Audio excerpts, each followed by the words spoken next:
nation qui est une composante culturelle.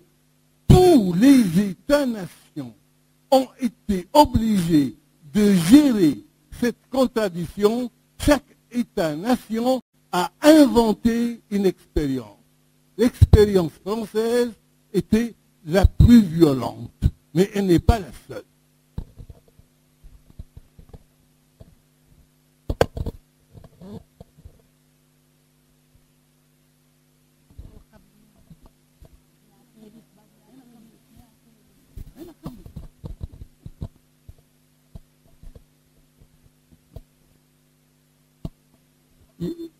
Voilà, j'aimerais vous proposer deux interrogations.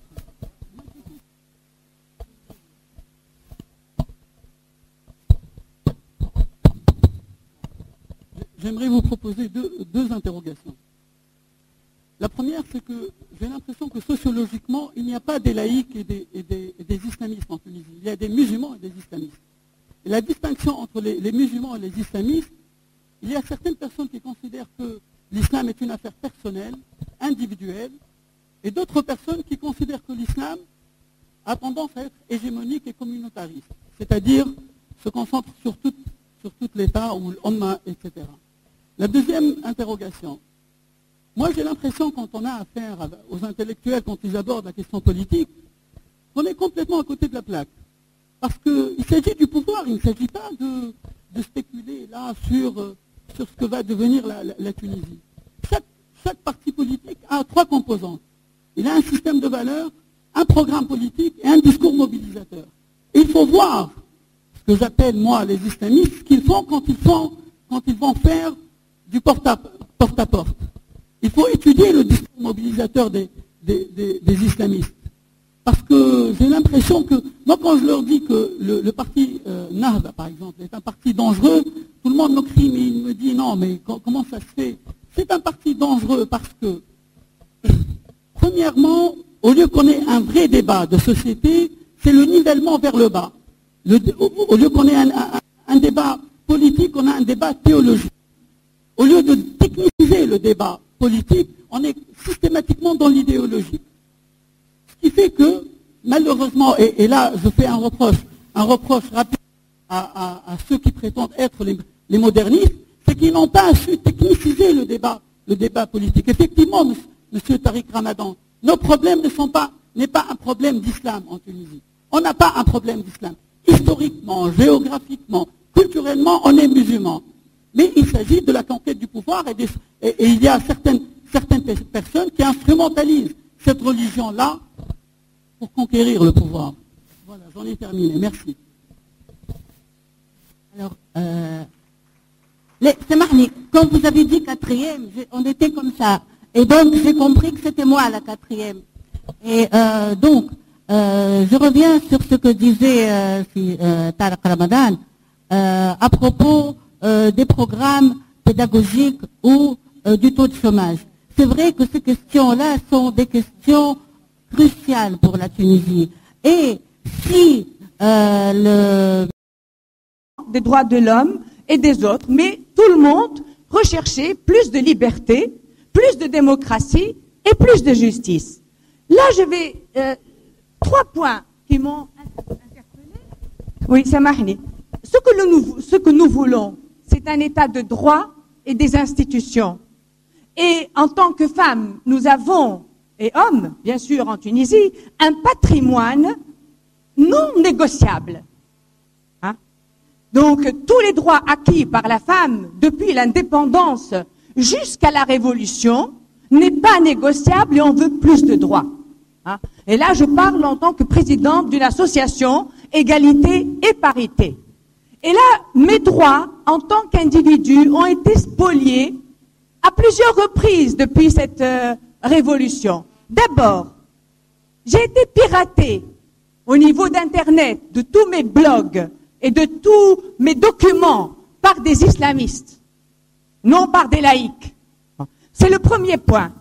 Le deuxième point, c'est qu'on m'a mis dans une liste de 35 personnes ennemies de la religion et de la nation, alors que je n'ai jamais attaqué ces islamistes et que j'ai toujours demandé au respect des droits de l'homme et de la démocratie, mais j'ai toujours appelé à l'égalité. Le troisième point que nous constatons et qu'on ne peut pas négocier, c'est la montée de la violence contre les femmes. La reconnaissance du Hizb Tahrir, l'octroi d'un visa légal à une ONG qui veut fonctionner comme une police des mœurs. Nous avons des hommes qui se baladent en camion avec des bâtons et qui menacent les femmes non voilées de les frapper. Ça, c'est il y a 15 jours. Donc, et à plus de cela, ces violences à Sejnen, à Rouhiya, à Bir Ali, à Jandouba, ont commencé dès le début des élections, de la campagne électorale, octobre jusqu'à nos jours. Je termine, s'il vous plaît. Je termine. Vous voyez qu'il y a eu beaucoup de femmes qui ont pris la parole, parce que les femmes, on ne les entend pas dans les médias. On les considère comme des aura. On n'essaye pas de... On voit, il y a beaucoup de débats dans les télés, dans les radios. C'est le président de Hizb Tahrir qui parle. C'est le président de la nouvelle association qui parle, qui est marchand de légumes et qui veut légiférer la société.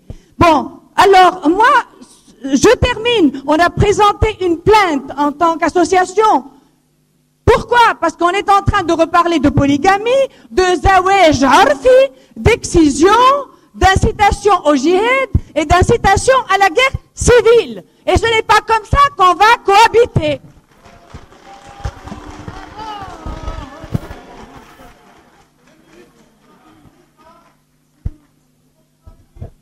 Allô? Madame, après, je vais te donner le micro. Après. Ok. Alhamdoulilah que j'ai pris le micro d'abord. Alhamdoulilah que j'ai pris le micro après, je ne sais pas combien. Bon. Je vais m'adresser uniquement à Tariq Ramadan. Ok. On vous a attendu ici en Tunisie depuis des éternités. Vous étiez interdit de venir en Tunisie longtemps. Et aujourd'hui, après longtemps, vraiment je suis déçu. Et je vous aime tant. Et je pense à Sylvie Gérard en France, une sœur qui est gravement malade, qui m'a dit de vous dire de prier pour elle parce qu'elle est devenue musulmane grâce à vous et à vos cassettes. Il faut dire au public d'abord, ce public-là, avant que vous êtes un professeur, avant que vous êtes quoi que ce soit, vous êtes un musulman, un prêcheur, un imam, et un héros pour beaucoup des musulmans, et qui sont devenus des vrais musulmans et ont compris beaucoup de choses dans l'islam grâce à vous. Là, je vois rien du tout dans tout ça. Et où sont l'islam et les musulmans dans tout ça?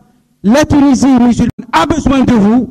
C'est pour ça, vraiment, je suis déçu que ces gens-là vous invitent et pas d'autres, des musulmans vraiment qui croient vraiment à vous avant toute chose. C'est pour ça. Alors, vous allez me dire, qu'est-ce que vous pensez de la jeunesse musulmane tunisienne qui a besoin de vous et qui attend beaucoup de choses de vous. Et c'est ça le nécessaire pour moi.